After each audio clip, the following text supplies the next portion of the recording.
Union পরিষদের সদস্যবৃন্দ উপস্থিত আছেন। আমার রাজনৈতিক ইউনিয়ন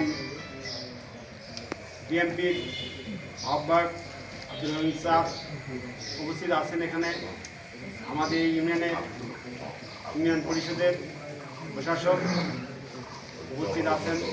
এই ইউনিয়নের পরিষদের কর্মকর্তা এবং গ্রাম পুলিশ বৃন্দ সামনে আছেন। এই ইউনিয়নের বিভিন্ন স্তরের নেতাকর্মী ও সমর্থক ভাইরা, সকলের প্রতি হলো আমার সালাম। আসসালামু আলাইকুম ওয়া রাহমাতুল্লাহি ওয়া বারাকাতুহু। যাই হোক, যে কোনো প্রতিষ্ঠান বা যে কোনো দেশের মধ্যে চলতে গেলে একটা ব্র্যান্ডিংয়ের মধ্যে চলতে হয়। সেই যেমন দেশে এটা আমাদের স্থানীয় সরকার একটা, এই সরকারের স্থানীয়ভাবে আমাদের অনেক মন্ত্রণালয়ের কাজ করতে হয়। এখানে সর্বসাকুল্যে আমরা যতগুলো সেবা দিয়ে থাকি সেটা হলো 102টার মতো সেবা আমরা ইউনিয়ন পরিষদ থেকে মানুষকে দিয়ে থাকি। এই ইউনিয়ন পরিষদকে যদি আমরা বলি নিম্ন এটা উন্নয়নের চাবিকারী এবং সর্বোচ্চ এটাই দিই। যদিও হয়তো আজকে সচিবালয়ে যারা আছে, যারা এমপি মন্ত্রীরা আছে, তারা উন্নয়ন করতে গেলে ইউনিয়নে এসে উন্নয়ন করতে হয়। আর এই ইউনিয়নের যত কিছু চাবিকাঠি আছে সব কিছু এখান থেকে তারা সচিবালয়ে নিয়ে যায়, তারা ওখানে আইন প্রণয়ন করতে হয়। সেই লক্ষ্যেই আমাদের এই ইউনিয়নেই যে বাজেট আমরা আজকে হয়তো অধিবেশন করছি, আমরা চাই স্বচ্ছ এবং জবাবদিহির বাজেট আমরা অধিবেশন পেশ করব। এবং আমাদের এই বাজেটেই যারা আজকে আপনারা উপস্থিত হয়েছেন তারা জানেন এই ইউনিয়ন পরিষদে চলে একটাই হলো, সেটা হলো এই ইউনিয়ন পরিষদ যে আমরা ইউনিয়নের যে প্রকৃতির ট্যাক্স যেটা হয় এই আদায়, এবং আমরা এখানে একটা হয়তো ট্রেড লাইসেন্স দেওয়ানো হয়। এই ট্রেড লাইসেন্স নির্ভর করে এই ইউনিয়নে চলা লাগে। এখানে অন্য কোনো ইউনিয়ন পরিষদে চলার কোনো সরকার থেকে বাজেট দেওয়ানো হয় না। এটা যেটা দেয় সেটা হলো প্রকল্প আকারে, সে আমাদের প্রকল্প হিসেবে আমাদের কাজ করতে হবে। আমার এই ইউনিয়ন পরিষদে আসা অবধি আমি চেয়ারম্যান আজকে আমাদের 3.5 বছর 4.5 বছর অতিবাহিত হয়েছিল।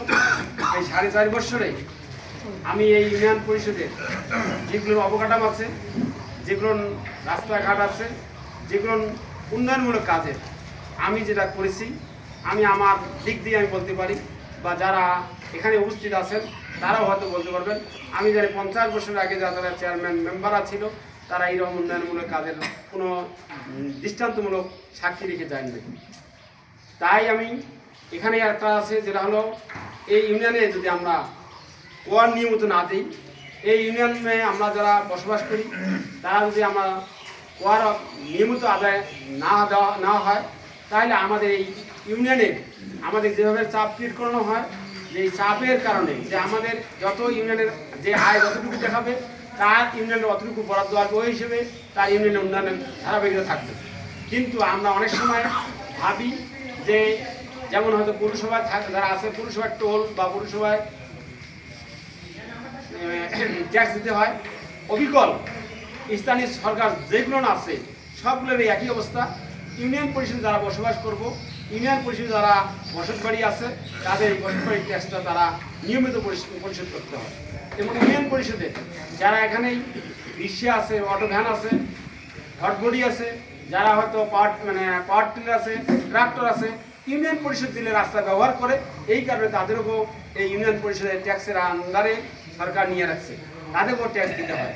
কিন্তু আমরা হয়তো যে নির্বাচন করার জন্য বা আমাদের অবহেলার জন্য, বা আমাদের যে যারা এলাকার লোকজন আছে তাদের অবহেলা, তারা এই ট্যাক্সটার সম্বন্ধে বোঝে না যে এটা দিলে আমাদের এই এলাকার উন্নয়ন হবে। আমরা যে রাস্তাগুলো দিয়ে চলাফেরা করতেছি সেটা এই টাকার উপরে নির্ভর করে সরকার এই রাস্তাগুলো করতেছে। সরকার এই এলাকা দেশের, আপনারা হয়তো মনে করতেছেন যে সরকার হয়তো নিজের টাকা নিয়ে এই উন্নয়নগুলো করে।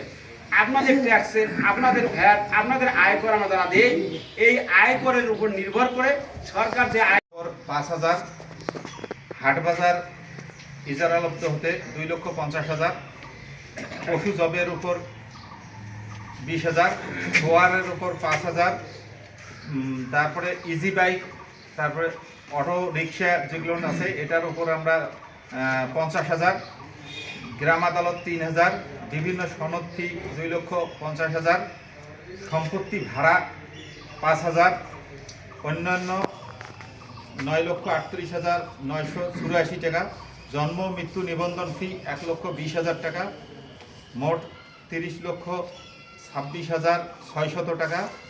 চেয়ারম্যান মেম্বার মহোদয়ের যে সম্মানী ভাতা এটা 5,72,400 টাকা। ইউনিয়ন পরিষদের প্রশাসনিক কর্মকর্তা এবং গ্রাম পুলিশ অন্যান্য স্টাফের যাবতীয় বেতন বাবদ 20,66,062 টাকা।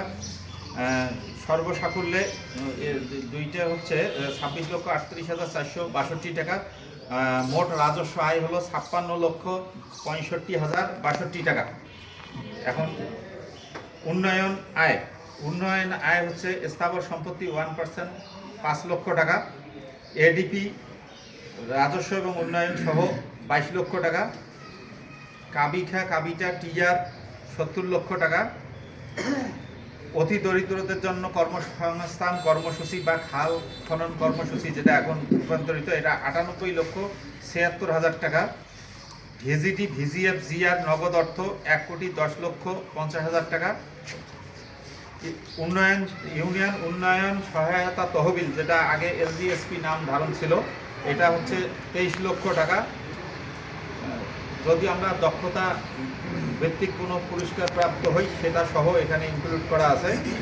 জেলা পরিষদ অনুদান 10 লক্ষ টাকা, হাটবাজার 10% এবং 15% অর্থ এটা হলো 5 লক্ষ টাকা, উপজেলা পরিষদের রাজস্ব তহবিল হতে উন্নয়ন 5 লক্ষ টাকা, অন্যান্য 23,90,000 টাকা, মোট হচ্ছে 3,78,16,000 টাকা, আর ওপেনিং ব্যালেন্স 5 লক্ষ। মোট আমাদের রাজস্ব উন্নয়ন এবং রাজস্ব আয় একটু ধারণা দিতে কি হ্যাঁ এই অন্যান্য জিনিসগুলো কি যেমন অন্যান্য তারপর আরেকটি বিষয় আছে, আবারও আছে 15 নম্বরের ঘ নম্বরে আছে এখানে অন্যান্য 23,90,000 টাকা, এখানেও দেখাইছেন অন্যান্য সব কিছু ইয়ে দেখাইছেন। তবে বাজেটের মধ্যে একটা জিনিস যে চেয়ারম্যান মহোদয়ের যে জ্বালানি খাতের কথা বলা হয়েছে মাত্র